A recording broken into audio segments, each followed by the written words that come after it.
Bismillahirrohmanirrohim. Assalamualaikum warahmatullahi wabarakatuh. Perkenalkan, nama saya Lisna Pomolango. Saya kelas 3D Pendidikan Guru Sekolah Dasar Fakultas Ilmu Pendidikan Universitas Negeri Gorontalo. Tujuan saya membuat video ini untuk memenuhi tugas mata kuliah pengembangan kurikulum sekolah dasar yang diampu oleh Ibu Nurfadlia SPD MPD. Baiklah, sebelum masuk pada hasil observasi, ada baiknya terlebih dahulu kita mengetahui apa itu kurikulum darurat. Jadi, kurikulum darurat adalah pilihan yang diambil oleh satuan pendidikan untuk melakukan pembelajaran jarak jauh. Nah, kurikulum darurat ini diciptakan sebagai bentuk dari penyederhanaan kurikulum yang ada. Penyederhanaan ini mengurangi kompetensi dasar yang ada pada setiap mata pelajaran. Adapun tujuan utamanya adalah agar peserta didik fokus kepada kompetensi yang lebih esensial dan kompetensi yang menjadi syarat untuk kelanjutan ke pembelajaran tingkat selanjutnya. Baik, kita masuk ke dalam hasil observasi atau hasil wawancara.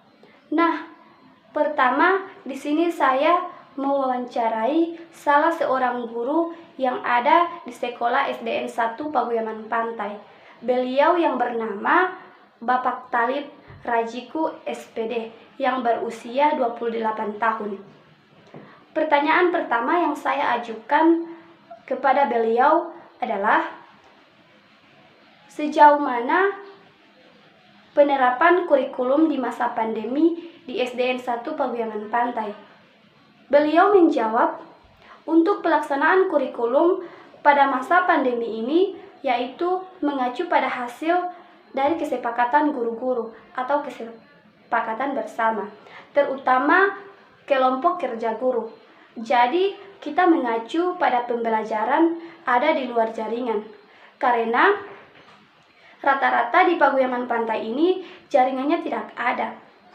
Jadi, kami di sini mengadakan pembelajaran di luar jaringan, yaitu dengan cara berkunjung ke rumah siswa atau luring. Pertanyaan kedua adalah, apakah di SDN 1 Paguyaman Pantai menerapkan PJJ atau tatap muka? Beliau menjawab, untuk sekarang 1 bulan terakhir ini kami sudah melaksanakan tatap muka. Itu pun masih dengan sistem 2 model pembelajaran atau sistem ganjil genap. Maksudnya di sini, jika jumlah siswa sudah 30 orang, jadi kami membaginya menjadi 2 shift. Shift pertama 15 orang dan shift kedua 15 orang. Namun, jika jumlah siswa hanya 18 orang, maka menggunakan 1 shift karena masih memenuhi standar COVID-19. Pertanyaan ketiga adalah, menurut Bapak sebagai seorang pengajar atau pendidik, apakah penerapan kurikulum di masa COVID-19 bisa dilaksanakan sebagaimana mestinya? Beliau menjawab, dengan melihat kondisi sekarang ini, pelaksanaan kurikulum di masa pandemi ini tidak berjalan maksimal. Mengapa? Karena ketika kita membuat 2 shift atau belajar secara luring dengan guru berkunjung ke rumah siswa, terkadang siswa tersebut tidak berada di rumah. Jadi, untuk pelaksanaan kurikulum di masa pandemi atau di masa COVID-19 ini tidak berjalan mulus. Tetapi saya sendiri sebagai guru mengupayakan bagaimana cara memberikan motivasi kepada siswa agar tetap mengikuti pembelajaran dengan baik. Pertanyaan keempat adalah, saat melaksanakan pembelajaran, apakah ada kesulitan atau hambatan dalam pelaksanaannya pada masa pandemi ini? Beliau menjawab, jika berbicara kesulitan atau hambatan, dalam pembelajaran di masa pandemi ini atau di masa COVID-19 ini, saya sendiri dan bahkan semua guru yang ada di SDN 1 Paguyaman Pantai mengalami kesulitan. Kenapa? Walaupun sudah berusaha semaksimal mungkin, tetapi siswanya sendiri yang tidak bersedia belajar di rumah, sehingga menyebabkan pembelajaran selama pandemi ini tidak berjalan secara efektif. Kemudian pertanyaan kelima adalah, apakah Bapak menggunakan teknologi untuk media pembelajaran selama pandemi ini? Beliau menjawab, melihat kondisi di Paguyaman Pantai ini, untuk teknologi ini kita masih minim. Jadi, kita masih mengadakan pembelajaran dengan cara pendekatan terhadap siswa.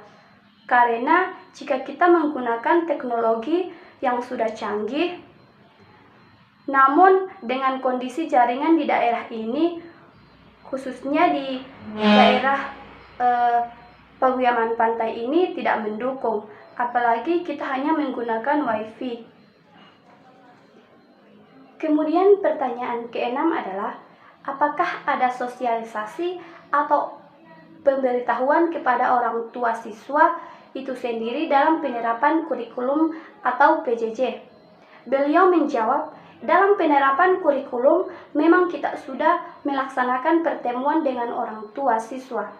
Namun, kondisi di lapangan yang tidak mengizinkan. Mengapa? Karena orang tua yang tidak bisa sepenuhnya mendampingi anak dalam belajar selama pandemi atau selama COVID-19 ini. Misalnya, orang tua yang ada kesibukan dengan pekerjaannya masing-masing. Dan pertanyaan terakhir adalah, apakah pelaksanaan PJJ tingkat SD sudah sesuai dengan kriteria anak-anak SD di sini? Beliau menjawab, jika kita berbicara tentang PJJ, untuk PJJ ini kita membutuhkan jaringan dan membutuhkan gadget. Nah, untuk siswa SDN 1 Paguyaman Pantai ini tidak semua memiliki HP atau gadget. Mereka saja masih meminjam dari teman, kakak, ataupun orang tua.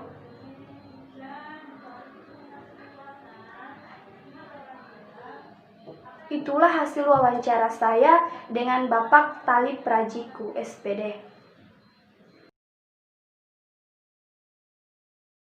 Yang selanjutnya, yaitu wawancara dengan orang tua siswa. Di sini saya telah mewawancarai Ibu Salma Pomolangu. Pertanyaan pertama yang saya ajukan adalah, menurut Ibu, apakah pembelajaran di masa pandemi ini tergolong lancar, efektif, dan efisien? Beliau menjawab, menurut saya, pembelajaran di masa pandemi ini tergolong tidak lancar dan tidak efektif. Mengapa? Karena siswa di sini saja sekolah hanya menggunakan sistem ganjil genap. Maksudnya, mereka dibagi per shift, seperti anak saya yang sekolah hanya 3 hari dalam seminggu, yaitu hanya Senin, Selasa, dan Rabu. Kamis, Jumat, Sabtu, anak saya libur. Kemudian pertanyaan kedua adalah, menurut Ibu, sebaiknya anak melakukan pembelajaran tatap muka atau PJJ? Beliau menjawab, menurut saya, lebih baik pembelajaran tatap muka. Mengapa? Karena dengan pembelajaran tatap muka, anak lebih mudah memahami atau mengerti dengan apa yang Bapak Ibu guru jelaskan atau sampaikan. Kemudian pertanyaan ketiga adalah, di masa pandemi ini, apakah biaya pendidikan anak mengalami kenaikan atau tidak? Beliau menjawab, untuk biaya pendidikan di masa pandemi ini atau di masa COVID-19 ini, biayanya sama saja dengan sebelumnya, tidak naik ataupun kurang. Dan pertanyaan terakhir yang saya ajukan adalah, sebagai orang tua, apakah Ibu melakukan kembali evaluasi atau mengulang kembali pembelajaran kepada anak? Beliau menjawab, ya, saya mengulang kembali apa yang telah dibelajarkan oleh guru. Mengapa? Jika tidak, anak sendiri sulit dan bahkan tidak akan tahu atau paham. Demikianlah wawancara saya dengan Ibu Salma Pomolango. Wawancara dengan siswa. Di sini saya mewawancarai seorang siswa yang bernama Salsabila Oktaviani Ali, berusia 8 tahun, dan merupakan siswa kelas 2 sekolah dasar. Pertanyaan pertama yang saya ajukan adalah, apakah adik senang dengan pembelajaran yang dilaksanakan oleh Bapak Ibu guru? Kemudian adik Salsabila menjawab, ya, saya senang. Kemudian pertanyaan kedua yaitu, apakah adik sudah bisa menggunakan HP atau gadget dalam melaksanakan pembelajaran? Kemudian adik Salsabila menjawab, iya, saya sudah bisa. HP saya gunakan untuk mengerjakan tugas dengan mencarinya di Google. Pertanyaan ketiga yaitu, apakah pembelajaran dilaksanakan di rumah dengan membentuk kelompok setiap rumah atau? Kemudian adik Salsabila menjawab, iya, membentuk kelompok setiap rumah yang terdiri dari 4 orang. Tapi itu kemarin-kemarin. Untuk sekarang ini sudah tidak lagi karena kami sudah mulai bersekolah, tapi masih dengan sistem ganjil genap. Maksudnya dibagi per shift. Pertanyaan keempat yang saya ajukan yaitu, apakah ada kendala atau kesulitan yang adik hadapi dalam pembelajaran jarak jauh? Kemudian adik Salsabila menjawab, ya, saya rasa sulit belajar online atau belajar di rumah karena saya tidak begitu paham ataupun tidak begitu mengerti dengan apa yang Bapak Ibu guru jelaskan. Pertanyaan kelima yaitu, saat di rumah apakah ayah atau ibu selalu mendampingi adik dalam belajar? Adik Salsabila menjawab, iya, ibu mendampingi saya dalam mengerjakan tugas yang Bapak Ibu guru berikan. Kemudian pertanyaan keenam yaitu, apakah ibu di rumah mengajarkan kembali atau mengulang pembelajaran dari Bapak Ibu guru? Dan adik Salsa menjawab, ya, ibu mengulang pembelajaran dari Bapak Ibu guru. Tapi jika ibu sibuk dengan pekerjaannya, saya mengulang atau belajar sendiri. Demikianlah wawancara saya dengan adik Salsabila Oktaviani Ali.